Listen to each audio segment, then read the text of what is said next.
ফেলে দেওয়া পুরনো স্যান্ডেল দেশের বিভিন্ন জেলা থেকে হকারদের মাধ্যমে সংগ্রহ করে মেশিনের সাহায্যে গলিয়ে তৈরি করা হচ্ছে নতুন জুতা।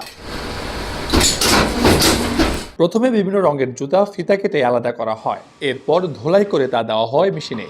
কয়েকবার মেশিনে দেওয়ার পর চাপটি আকারে বের হয়ে আসে পুরনো স্যান্ডেলগুলো। সকালে মহিলারা 7টা বাজে আসছে, এসে যে আমাদের মাল এগুলো মনে করেন কালার বাই কালার বাসে, আবার মনে করেন আপনার এগুলো ফিতা আছে, এগুলো সবগুলো ফিতাগুলো ছাড়ানোর পরে আপনার কালার বাই কালার করার পরে মেশিনে যায় আমাদের কারখানায় যাওয়ার পরে আপনার কারখানায় এগুলো ধোলাই করা হয়, আবার আন্দোলাই কিছু ভাঙা হয়, আন্দোলাই কালার বাই কালার আমরা ভাঙা রাখি। তারপরে যে জুতার কারখানায়, সিডের কারখানায়, বিভিন্ন ধরনের কারখানায় এগুলো যায়, মানে আপনার জুতা হয় নতুন জুতা, তারপর আপনার সিট, বংশাল সিট, এই ধরনের সিট হয়, এগুলো বিভিন্ন ধরনের মালামাল হয় এগুলা দিয়া। মেশিনে পুরনো স্যান্ডেলগুলো গলিয়ে নেওয়ার পর শীট কিংবা চাপটি আকারে এসব পাঠানো হয় বিভিন্ন জুতার কারখানায়। মাল ধোয়ার পরে মনে করেন যে কালার ভিন্ন করে, গোলাপি, ক্রিম, সাদা, টিয়া, হলুদ, লাল, তারপর আপনার অরেঞ্জ কালার, এগুলো বিভিন্ন ধরনের।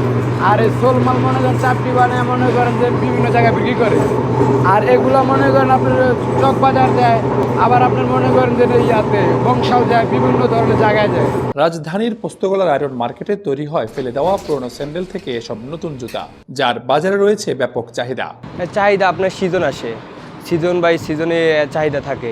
আমরা যেই মালের চাহিদা থাকে, সিজন থাকে, ওই সময় মালের চাহিদা একটু বেশি থাকে।